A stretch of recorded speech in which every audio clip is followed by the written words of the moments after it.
What's going on, ladies and gentlemen? How you doing today? Hope you're excited because it's that time of year again. Yes, we have another flagship release. 2024-25 Series 2 is just around the corner, and we finally have the Young Guns list. I'm a little late to this video, but today we're going to go over my top 5 Young Guns that will be in this upcoming 2024-25 Series 2 release. If I miss anyone, feel free to let me know down in the comments. It's just my top 5. Let me know your guys' top 5 down in the comments below. And keep in mind, this is kind of like a top 5 Young Guns, like long-term hobby-wise. Like, for example, guys I think will have value long term. There might be some other guys in this crop that have value at the start of product release. For example, Andrei Kuzmenko, I think a couple years ago was like the third most valued young gun. Now he's like a couple dollars, like $2 to $3. So this is guys I think they're gonna have value 2 to 3, if not longer down the road. If you're new here and enjoy what you see here, make sure you subscribe to the channel. It's completely free. You can change them at any time. Gonna have some Series 2 box rippings coming out on the channel very shortly. So make sure you subscribe so you don't miss those. Drop a like on this video if you did enjoy. Like I said, guys, comment down below your top 5 for this crop.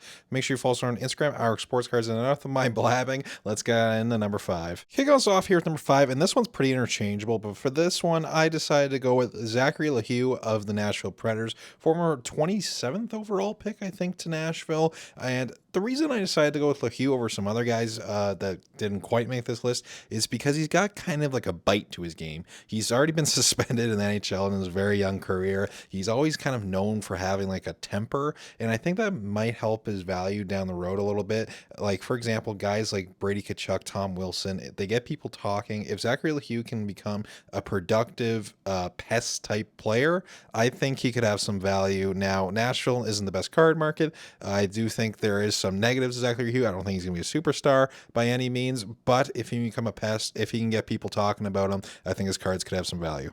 Take a look at his stats here. You can see he scored 13 points in 45 games this NHL season. Of course, he got sent down recently. I think he's still down in the AHL. He's got 5 points through 4 AHL games so far. Last year, 48 points in 66 AHL games. In the queue in his draft year, he had 56 points. The prior year, 42 points. Now, honestly, I don't think he's going to be a superstar. I don't think he's going to ever sniff 100 points. I think he'd be lucky to get around like a point per game. But if he gets to a point per game and be a pest type player like Tkachuk, I could see him being like a dominant playoff performer. And if Nashville were to get good again and go on a deep playoff run, I think he'd get a lot of attention if he's a big part of the team, if he's being like a pest, a hard player to play against.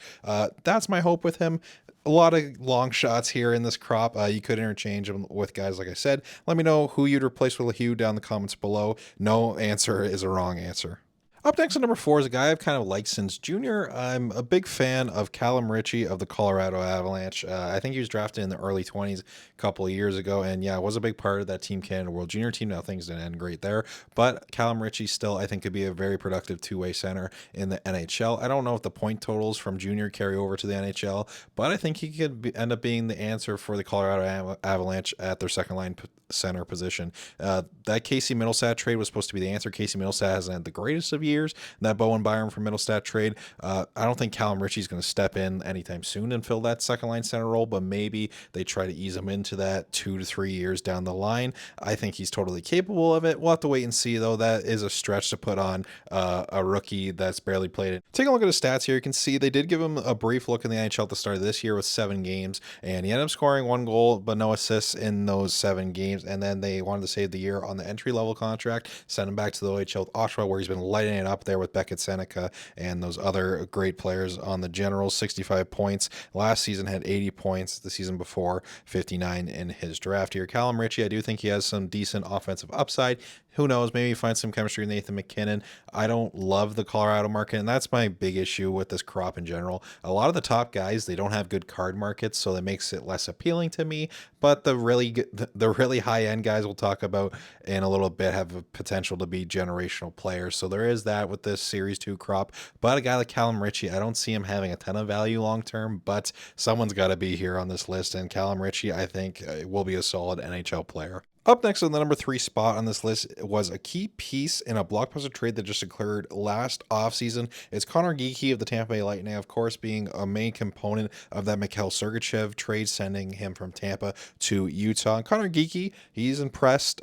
He has been sent down as of late, like I think recently, right before the break, he was sent down to the AHL, and he's been doing solid down there. He played 40 plus games in the NHL this year. I do like Conor Geekie a lot. I think he's got lots of offensive upside, especially on a team like Tampa, where you got guys like Gensel, Kucherov, Point. They don't look like they're slowing down anytime soon. I think Geekie, with a couple more years of experience, could get to that level and end up contributing offensively. How much of that spotlight does he get in Tampa, though, in a not so great card market where he's behind stars like Kucherov and Point? I'm not sure. I don't know if there's a ton there, but he does have that offensive ceiling, so that's why he makes it to number 3 on this list. So far as rookie NHL season, he registered 12 points in 49 games, and since being sent down to the AHL, he's got 3 points in 7 games. But the season before, when he was lighting up the WHL, absolutely crazy numbers there. I think he has the potential to be like a 60 to 70 point guy. Now, I think absolute ceiling is point per game. If he could reach that, his cards would definitely have some sort of value. I don't know if he has superstar potential, but I think he has definite top 6 potential. And for that, he makes it into number 3 on today's list.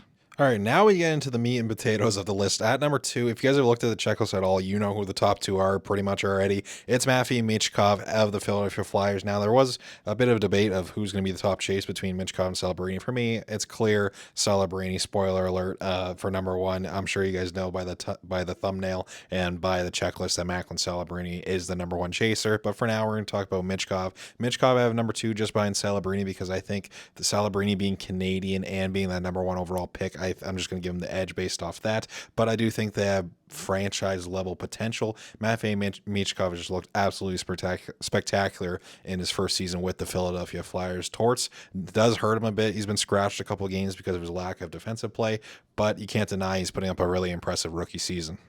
Now, take a look at his stats this season. 39 points in 56 games as a rookie in the NHL, and put up absolutely crazy numbers in the KHL during his draft year and so on. And honestly, he probably should have went higher in the draft. A lot of people were worried about him wanting to stay over in the KHL. A lot of people were worried with the political conflicts going on with Michkov, but he's over in the NHL and he's lighting it up. I think as long as he's in the NHL, I think he's capable of scoring 100 points in his career. And if he does that, he's going to have value. One thing I will say about Michkov that he has over Celebrini, his card market is slightly better. The Philly card market isn't anything crazy, but it's definitely better than the San Jose card market. San Jose, I think, has one of the worst card markets in the league. So he does have that over Celebrini, but I think Celebrini's at a point where he's a first overall draft pick. He's Canadian. I think he'll have value no matter what his card market. You guys already know who's at number 1. It's, of course, Macklin Celebrini of the San Jose Sharks. Has potential to be an absolute franchise player, 100-point player, putting up an absolute monster numbers here in his rookie season. Probably going to take home the Calder Trophy for Rookie of the Year. It looks like it's basically down to him or Lane Hutson. My bias wants to say Lane Hutson, but I do think Macklin Celebrini definitely has the edge as of right now. Macklin Celebrini, like I said, the San Jose market's not the greatest. That makes me a little worried, but as long as he is putting up numbers, and I think that first overall pedigree is going to help his card value. And I think he could be worth a solid penny if San Jose were to become a competing team again, because he's their franchise player. So far this season, through 46 games, Macklin Celebrini has 41 points in his rookie season, almost scoring a point per game.